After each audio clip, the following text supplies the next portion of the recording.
Bonjour, un été de coupe, le podcast estival et éphémère du Cannes Football Club qui raconte les coupes de cet été.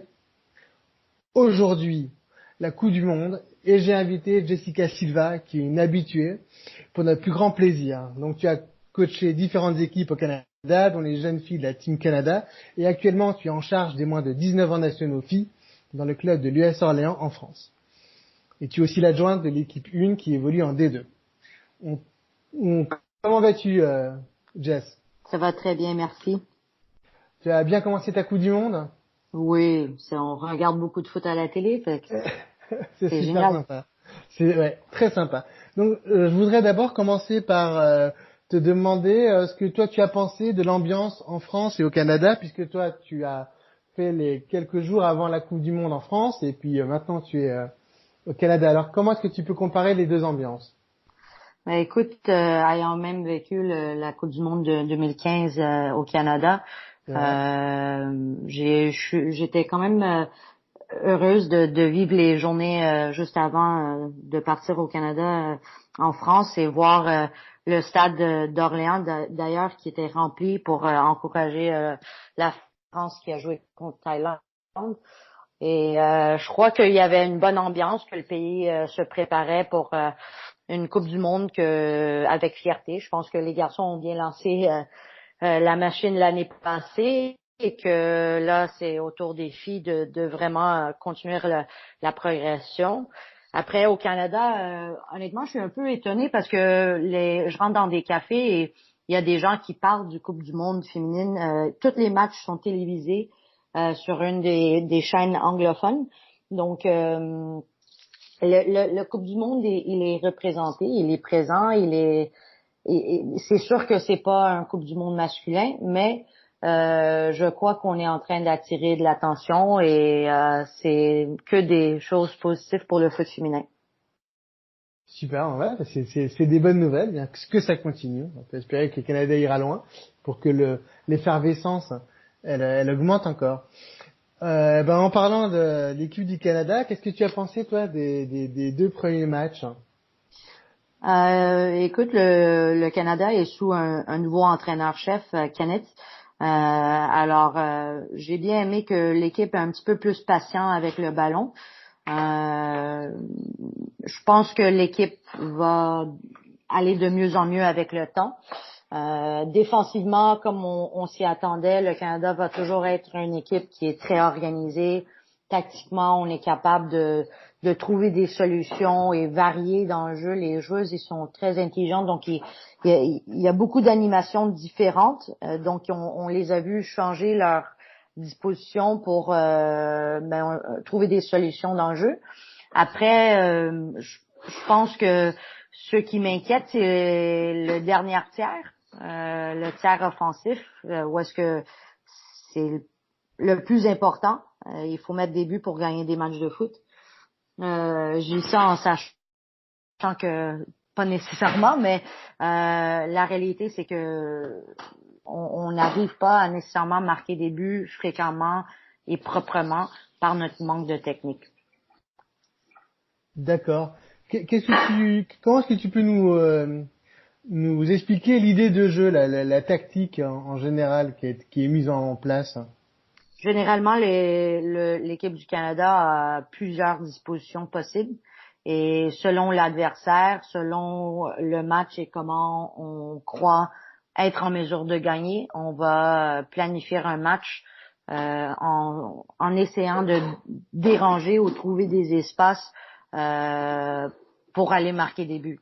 Donc, il y a pas, c'est une équipe qui aime dans les principes, c'est des principes avant une stratégie au Canada.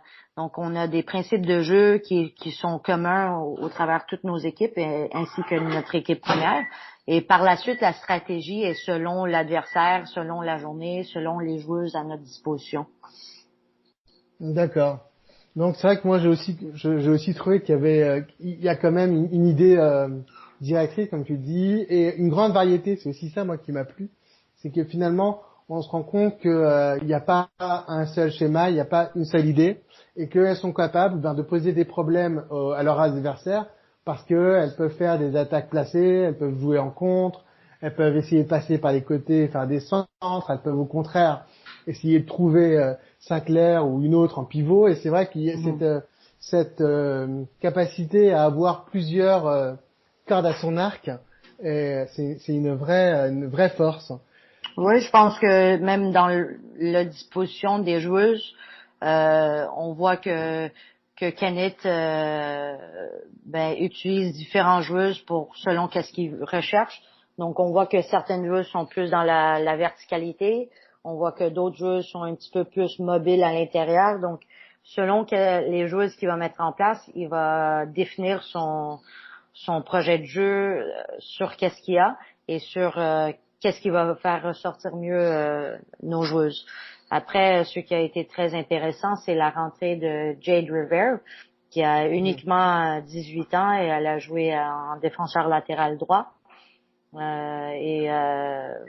C'était intéressant. Au début, je n'étais pas très sûre de qu'est-ce qu'on pouvait avoir, mais finalement, elle a eu un très bonne rentrée, une très bonne première match de Coupe du Monde et j'étais heureuse pour elle.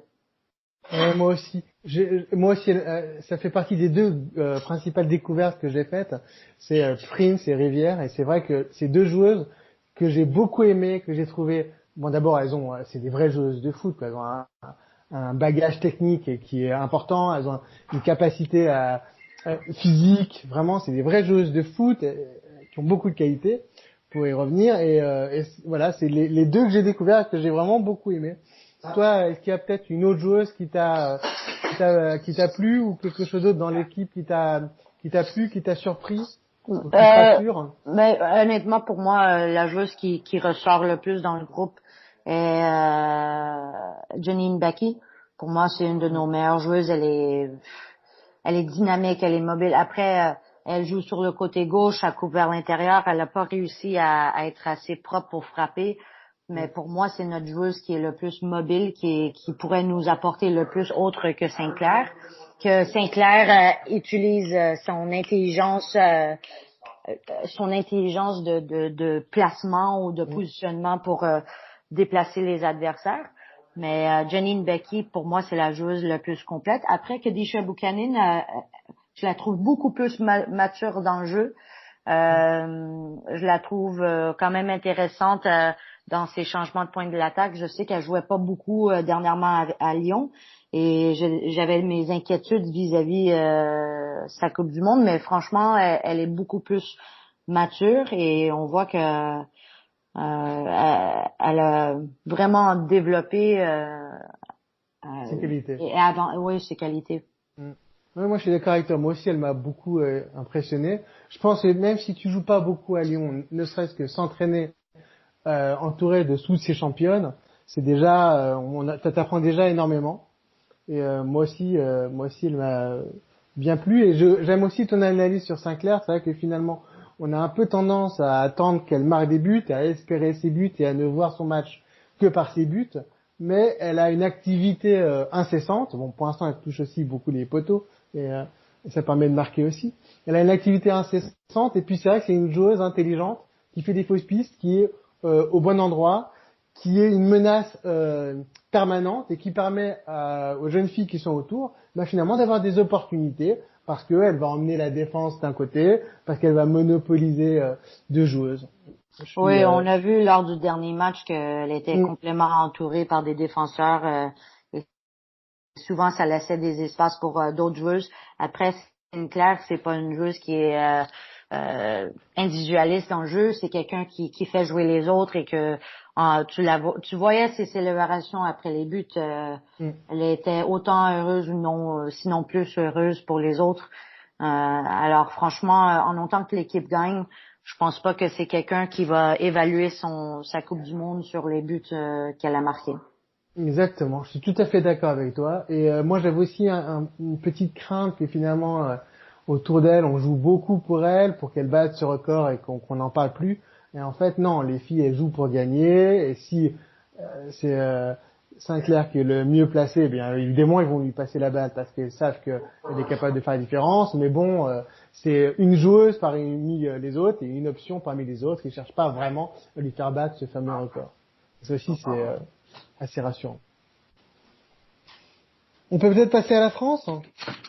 Ben oui, bien sûr. Toi, quelle analyse tu as sur la Écoute, le jeu pour l'instant? Écoute, je suis contente que la France a pu réussir 3 victoires. Après, elles n'ont pas venu facilement. Les dernières 2 matchs étaient un peu plus compliqués pour aller chercher les victoires. J'ai bien aimé leur première performance. Je pense que c'est dans un match comme ça, ils sont sortis avec le feu.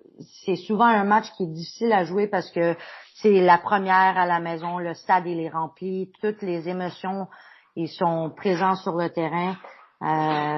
C'est assez dans le mental, c'est compliqué.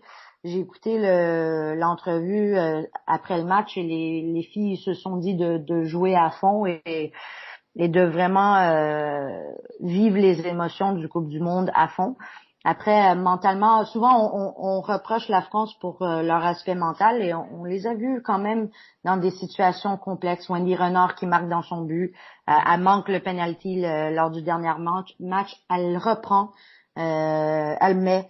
Donc on voit que la France, tranquillement un peu, je pense qu'ils sont en train de gagner cette confiance-là, même si les adversaires sont pas énormes. Ils ont posé des problèmes. La Nigeria a posé beaucoup de problèmes à la France. Après, la France n'a pas pu conclure sur ses opportunités. Mais je suis quand même satisfaite du jeu du groupe et j'ai bien hâte à voir la prochaine ronde parce que je pense que c'est une équipe qui va juste s'améliorer à chaque match. Ouais. Comment est-ce que toi tu peux décrire la tactique, les directrices de cette équipe de France? L'équipe de France, c'est une équipe qui est très, très technique. Tu vois, il y a une grande, à mon avis, écart dans le technique individuel de la groupe de, par exemple, la France vis-à-vis le Canada. Je pense qu'il y a une groupe qui est quand même patient dans le jeu. Et ils sont beaucoup plus dans la construction. Et après, ils ont des énormes outils sur les côtés qui peuvent combiner, qui peuvent jouer dans la profondeur pour ensuite trouver des centres, trouver des passes en retrait. Donc, on voit qu'offensivement, ils ont des différents outils. On sait que si le ballon il vient dans la boîte, ils ont énormément d'outils. Après, on les a vus marquer sur des coups de pied arrêtés, qui est très, très important dans un Coupe du Monde. Quand tu as quelqu'un comme Wendy Renard qui est plus grand que tout le monde, c'est un énorme avantage qu'il faut prendre en compte à chaque match. Exactement. Et pour l'instant, c'est vrai que ça restera une menace et que surtout on a vu lors du premier match où où les corners étaient particulièrement bien tirés, elle a marqué, elle a été une constante menace.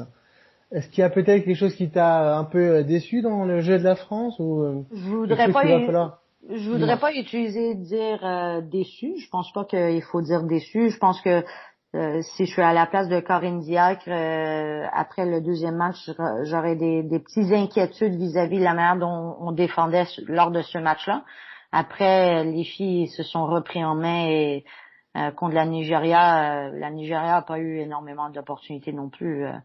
Alors, défensivement, j'étais un peu inquiet dans le deuxième match. Mais dans leurs habitudes ou dans leur même au niveau de la réaction suite à la perte du ballon. Donc pas des déceptions, plus des inquiétudes que défensivement. Est-ce que peut-être ayant le ballon tellement souvent et ayant joué contre des adversaires où est-ce qu'on va avoir le ballon souvent, est-ce qu'on s'endort un peu mentalement dans l'aspect défensif? C'est quelque chose qu'il faut se soucier quand on a le ballon énormément. Après, je pense que j'ai vraiment confiance dans le groupe et même Corinne Diacre à apporter ces corrections-là pour les prochains matchs. Ouais, non, je suis d'accord avec ton analyse et c'est vrai que cette équipe, parfois on a un peu l'impression qu'elle oublie un peu la défense. Mais il y a quelque chose qui moi me rassure un peu, c'est que finalement la charnière centrale, c'est la charnière centrale de Lyon. Ces Lyonnaises, elles ont vraiment l'habitude de ce genre de match où l'équipe a le ballon, où la menace c'est surtout les contre-attaques, et je pense qu'elles savent gérer ce genre de situation, et si elles restent concentrées, et si elles arrivent à être à leur niveau, sinon leur top niveau, au moins un très bon niveau moyen, ça devrait pouvoir passer au moins pour le prochain tour. Mais mais comme tu dis, hein, faut être prudent. Après, moi, mon inquiétude parce qu'on vient de parler de Lyon et on a parlé en 2015, c'est que est-ce que Lyon a énormément de défis en France ou sinon même en Champions League, ils ont gagné la finale 4-0, tu vois. Ouais. Alors, il y a aussi beaucoup d'étrangères. Donc, ça aussi, c'est une inquiétude pour moi. Oui, mais moi, défensivement, j'ai vraiment hâte à voir ce groupe-là contre des gros adversaires. Après, en match préparatoire, ils ont joué contre les Américaines. Donc, j'ai hâte. C'est plutôt, j'ai hâte aux prochaines phases parce que c'est là que les grands matchs tactiques et les filles vont être mis au défi et c'est là où est-ce que peut-être le jeu va être un petit peu plus propre, plus posé. Il va y avoir plus de moments de phase de jeu. Parce que là, on a le sentiment dans certains matchs que ça va juste vite et que tout va un peu partout. Et j'ai hâte que les choses se posent et que ça devienne vraiment des matchs compliqués tactiquement, compliqués techniquement pour que le meilleur gagne. Ouais. Donc évidemment, bien maintenant, très vite vont arriver les matchs à élimination directe. Et c'est une autre compétition qui commence. Hein, c'est ce que tu me disais tout à l'heure avant qu'on commence l'enregistrement. Et ces deux équipes, le Canada comme la France, elles sont préparées justement pour ces matchs-là, pour les dernières semaines, pour la demi, pour la finale. Et donc c'est vrai que la préparation physique, elle va commencer à être bénéfique, elle sera plus un poids pour les joueuses. Et on va voir un autre match. On va voir aussi, voilà, l'obligation finalement de gagner si tu veux pas aller au penalty, si tu veux pas aller au tir au but. Comment est-ce que toi tu vois ça? Écoute, je pense que les deux équipes y ont mis les ressources nécessaires. Ben, le Canada, c'est certain au niveau, en connaissant la structure, ils ont les ressources pour s'assurer que les filles vont se retrouver à leur meilleure forme lors du début du Coupe du Monde, mais surtout lors des prochaines semaines. Après, je m'en doute même pas que la France a fait pareil au niveau de leur préparation et les deux équipes étaient prévues de se rendre au prochain round. Ça c'était si c'était pas le cas, ça serait une drame extrême pour les deux pays. Alors c'est certain que pour aller trouver le maximum de ces joueuses-là, il fallait prévoir ça dans ton planification technique, tactique, dans ton planification mentale, surtout le mental, qu'on sait que la préparation d'une Coupe du Monde et même les premières semaines, ils sont lourds. Ils sont lourds sur les émotions, ils sont lourds physiquement, mentalement. Les émotions sont très, très élevées. Alors, il y a cet aspect mental-là qu'on parle souvent de physique, mais il y a l'aspect mental qui est énorme dans ce genre de compétition-là. Et j'ai hâte à voir, comme j'ai mentionné tout à l'heure, j'ai hâte à voir les prochaines semaines. Ouais, non, tu as raison. Et comme tu l'as dit au début du podcast, l'équipe de France a beaucoup pêché sur ce côté mental. C'est vrai que souvent elles ont un peu craqué psychologiquement. Et j'espère que cette année, les filles elles seront un peu plus armées psychologiquement et que voilà, le groupe, c'est un groupe qui est assez homogène où il y a quand même beaucoup d'expérience et que les filles plus expérimentées vont réussir à donner voilà, cette force mentale aux plus jeunes. Et donc ça, c'est hyper important. Donc toi, tu considères que ces deux équipes, elles vont se révéler dans les phases éliminatoires. Tu as peu d'inquiétude. Je pense que les équipes, ils vont devenir de meilleur en meilleur. Après, l'adversaire devient meilleur. Et alors, on va rapidement voir si la préparation elle a été bien faite, si les filles ils sont mentalement prêts pour l'ampleur de cet événement-là. Et voilà, donc oui, il y a un nouveau tournoi qui débute à partir du moment où est-ce que la phase de groupe est finie. D'accord. Est-ce qu'il y a d'autres équipes qui t'ont impressionné et que tu es impatiente de voir jouer en match éliminatoire? Franchement, j'ai vraiment hâte à voir le Pays-Bas jouer contre le Canada. Je trouve le Moi Pays-Bas, aussi. c'est une équipe hyper intéressante. Ils Ouais. ont énormément d'outils. J'ai vraiment, vraiment hâte. Après, équipe qui m'a surpris, c'est l'Italie. Ma mère Mm. est italienne et franchement, lorsque je préparais le tournoi et je parlais des équipes, j'avais pas vraiment de convic- conviction que l'Italie allait pouvoir réellement performer comme ils le font Mm. à ce jour. Et Mm. il y a un beau match qui va avoir lieu cet après-midi. J'ai vraiment hâte à voir Italie-Brésil. Après, les équipes normales qui sont très fortes, comme d'habitude, l'Angleterre, les États-Unis, États-Unis qui créent des histoires comme d'habitude. Mm. Mais honnêtement, je suis vraiment contente que les équipes dans le milieu du classement, ils se sont vraiment beaucoup améliorés. On regarde des équipes comme Argentine qui ont des outils qui sont quand même intéressants et je m'attendais pas nécessairement. Un peu déçue du Japon. Je m'attendais Mm. pas de cette ressort-là à ce jour. Mais écoute, j'ai bien hâte à voir le prochain groupe et voir qu'est-ce qui en est. Ce qui est intéressant, c'est qu'il y a 5 équipes européennes qui se retrouvent dans la prochaine phase. Ouais. Moi, j'ai la même analyse que toi. Les Italiennes, je les voyais pas à ce niveau. J'ai vraiment envie de voir les Hollandaises. Les Argentines, elles m'ont vraiment séduite. Oui, voilà, les Américaines, évidemment. Et les Anglaises, on n'en parle pas assez, mais elles seront là et elles seront très Ah, et difficiles à c'est une équipe éliminer. à regarder, c'est une Ouais, équipe à faire attention. ouais. L'Angleterre a mis Mm, énormément d'argent et de structure et mm, de préparation en place. L'adjointe était anciennement, elle était l'adjointe au Canada. Donc, on sait que ce groupe-là euh, compétitionne pour gagner une Coupe du Monde. On sait que le pays d'Angleterre est derrière eux et que franchement, leur structure avec leur ligue et tout ça, c'est on sait que l'Angleterre est en train de pousser rapidement pour le foot féminin, fait que c'est un pays à faire attention et je crois qu'ils peuvent faire beaucoup de dommages. exact. Eh bien, on en a l'eau à la bouche. Avant de se quitter, je voudrais quand même te demander ton avis sur Team Canada, les garçons qui ont commencé la Gold Cup. Qu'est-ce que toi tu as retenu de leur première prestation contre les Martiniquais? Ben, écoute, cette journée-là, j'ai pu voir 2 matchs du Canada. Il y avait Mm, les filles et les garçons. Écoute, j'ai aimé le match. Je pense que le groupe est techniquement supérieur à qu'est-ce que j'étais habituée à voir il y a une couple d'années. On voit qu'il y a des jeunes joueurs qui prennent des grandes minutes. Après, le Martinique a eu quand même des opportunités que s'il marque et si le gardien de but fait pas les arrêts, je me demande ça serait quel ressort.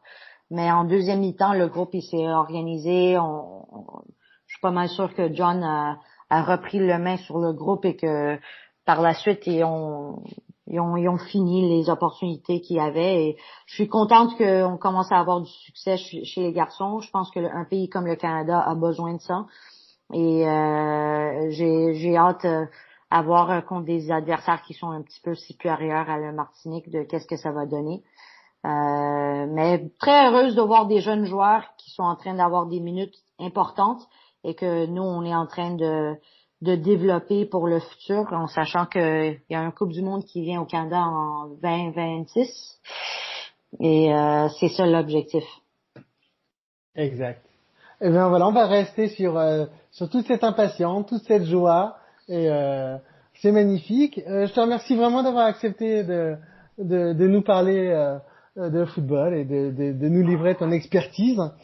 On peut évidemment retrouver Jessica sur Twitter, son commercial, Sylva Jessica 112. Merci encore Jessica et à bientôt. Merci.